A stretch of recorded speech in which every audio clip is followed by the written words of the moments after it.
والصلاة والسلام على رسول الله وعلى آله وصحبه أجمعين. يقول المؤلفان رحمهم الله هري إذن فتتوك دفتر من دو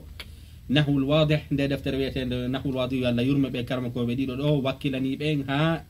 ودن ده دفتر دو تواتا بهوينا ناي ان غاندال ngal buyhuli tawata sa ka deftere mabbe do sa ari ayi deftere mabbe den no be windiri non vraiment a fama ngal gandal do harakati anga son jaki yo Allah yurmebe hande en janga ko ne damir ko inete ad-damir damir non ka hala arabu ko firi ko bernde kono ka ahlul lugha ka ulama an-nahwu en anda jon ko honnum be nata ad-damir haray oyni do al-amthila ko duwoni misangal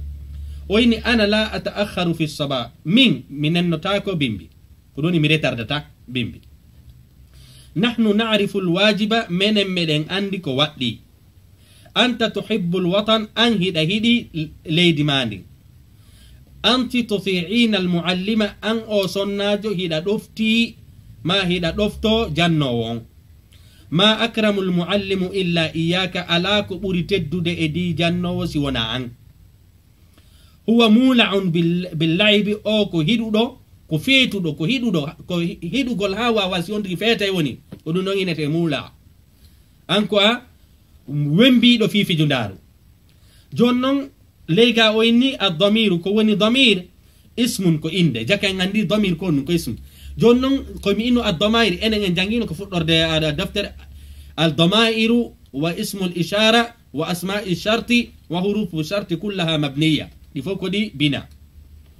woni ad-damir ismun ko inde ma'rifatun haray ko du woni ko jeyande e ko innete inde de tawata sahide tun haray de jeyay ko innete المعارف اولينو اندو دن المعارف سبعة كود جيدي صفي دن كود جيلو اندن كو الضمير والعلم واسم الاشاره واسم الموصول والمضاف الى المعرفه انو دن كانيون كدي كلا اند جوغي دن كانيون كدي المعرف بال كانيون منادى مقصود كودي دو جيدي انته المعارف وهري يدل اري ضمير انو تندنا على المتكلم في وولو وان أو المخاطب ما يوتي أو الغائب ما ورني دون ودوني الضمير جونن دارن دو كون وني الضمير أو دو كان ينكدي الضمير إنه قال أنا من أنت أنت أنصن ناجون هو أو غوركو هي أنصن ناجو كودي دو ينتهي الضمير koko tawata remplacer lontoto inde mande lontoto wondo e wowlude on oliyeyo mi innu simini do joni muhammadun yazhabu muhammadun ano yawde sila fala inude himo yawde himo wadude kadi hunde go inne hara himo yawde himo wowlude inay minu kadi muhammadun yadhaku koy mi montu o do minna wa huwa mi beyda damir ko inete kon damir haray ko damir ji din fof ko lonto todi inde imma lonto inde wondo e wowlude on ma lonto inde wonado e yewtidede on ma lonto e inde wonabe e wowlede ben fi mudum ko dum non inete ad-damir jonno haray ko inete ad-damir haray dum no senditi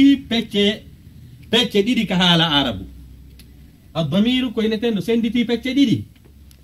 no wodi araydi fi mahalli ar-raf'i no wodi araydi fi mahalli an-nasb kunu woni ad-damir aw inna ad-damair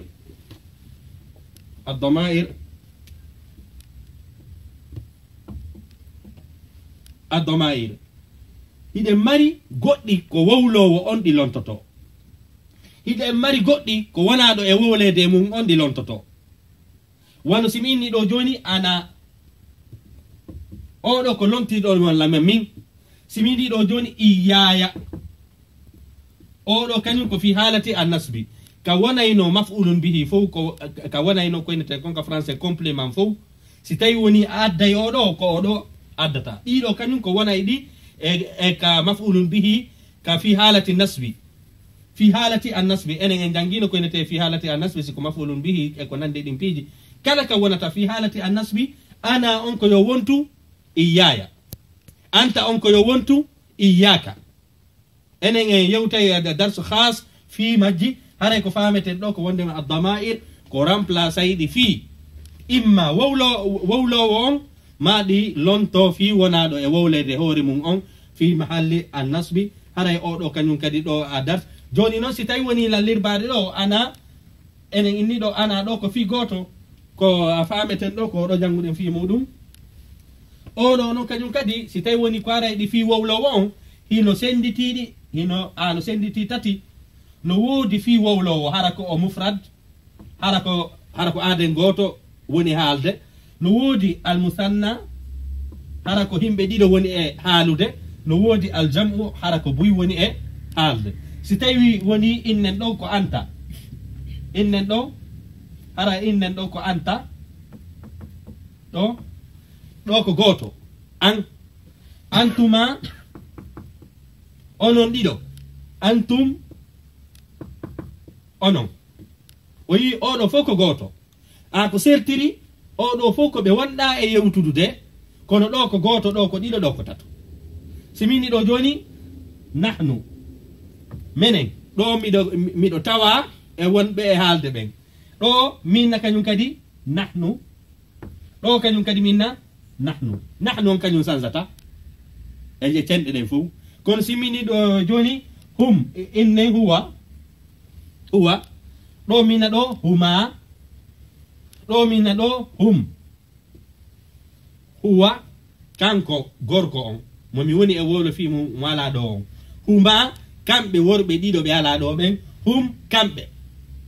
kono inshallah en hewte dars khas wolo fi dum do ko faala den faamude ka darsu do ko inete ad-dama'ir ko hino ad-dama'ir ko hunde lontoto nde wondo e wolude on ma hunde si tawi hide mari non pecce didi aro fi halati ar-raf'i e aro fi halati an-nasbi inshallah en hewte dars khas yetoto do en ko ndi wonata fi halati ar-raf'i e yetoto do fi halati an-nasbi ara yiden hatta kanyum kadi ka darsu do wassalamu alaikum wa rahmatullahi wa barakatuh